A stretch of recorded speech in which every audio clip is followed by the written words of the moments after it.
ஆனந்தியும் அன்பும் ஹாஸ்பிட்டலுக்கு போயிடுறாங்க. போனதுக்கு அப்புறமா பேச்சு ஆனந்திக்கு ஃபோன் பண்ணுறாங்க. கோகிலா ஆனந்தி சொன்ன விஷயத்த எல்லாத்தையும் பேச்சுக்கிட்ட சொல்லியிருக்காங்க. பேச்சு அதை கேட்டு ரொம்பவே ஷாக் ஆகி ஆனந்திக்கு ஃபோன் பண்ணுறாங்க. என்ன ஆனந்தி, நீ தலைக்கு குளிச்சு ரொம்ப நாள் ஆச்சாமே அப்படின்னு கேட்குறாங்க. ஆமாம்மா, என்னாச்சுன்னே தெரியல, தலைக்கு குளிச்சு ரொம்ப நாள் ஆகுது அப்படின்னு சொல்கிறாங்க. இதை கேட்ட பேச்சு ரொம்பவே ஷாக் ஆகுறாங்க. ஆனால் ஆனந்திக்கிட்ட எதையும் காமிச்சிக்காம ஆனந்திக்கு ஆறுதல் சொல்லிட்டு பார்த்துக்கோ அப்படின்னு சொல்கிறாங்க. சரிம்மா, நானும் ஹாஸ்பிட்டல் தான் வந்திருக்கேன், பார்த்துட்டு என்னாச்சுன்னு சொல்கிறேம்மா அப்படின்னு சொல்கிறாங்க. சரின்னு ஃபோனை வச்சிடுறாங்க பேச்சு. அன்பும் ஆனந்தியும் பேசிகிட்டு இருக்காங்க. அப்போது நர்ஸு வந்து ஆனந்தியை உள்ளே கூட்டிகிட்டு போகிறாங்க. ஆனந்தி உள்ளே போனதும் டாக்டர் அன்புவை பற்றி விசாரிக்கிறாங்க. அன்புவோட கேரக்டர் எப்படி, நீங்கள் 2 பேரும் எப்படி நடந்துப்பீங்க அப்படிங்கிற விஷயத்த எல்லாத்தையும் விசாரிக்கிறாங்க.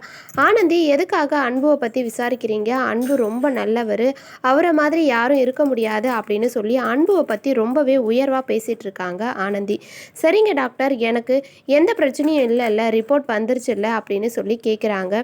டாக்டர் உடனே ஆனந்தி கிட்ட ஆனந்தி ஷாக் ஆகிற மாதிரியான விஷயத்த சொல்கிறாங்க. ஆனந்தி அதை கேட்டு ரொம்பவே அதிர்ச்சி ஆகுறாங்க. ஆனந்தி, நீ கர்ப்பமாக இருக்க, அதனால தான் உனக்கு இப்படியெல்லாம் சிம்டம்ஸ் காமிச்சிருக்கு அப்படின்னு சொல்கிறாங்க. என்ன கர்ப்பமாக இருக்கனா அப்படின்னு ஆனந்தி ரொம்பவே ஷாக் ஆகுறாங்க. அன்புவை பற்றி ஏன் விசாரிச்சேன்னு கேட்டேன் இல்லையா, இதுக்காக தான் விசாரித்தேன். அன்பு எப்படி உன்கிட்ட எப்படி நடந்துக்கிறான் அப்படிங்கிறது, நீ கர்ப்பமாக இருக்க அப்படிங்கிற விஷயம் கூட உனக்கு தெரியல, அந்த அளவுக்கு அவன் கூட பழகுறானா அப்படின்னு சொல்லி கேட்குறாங்க.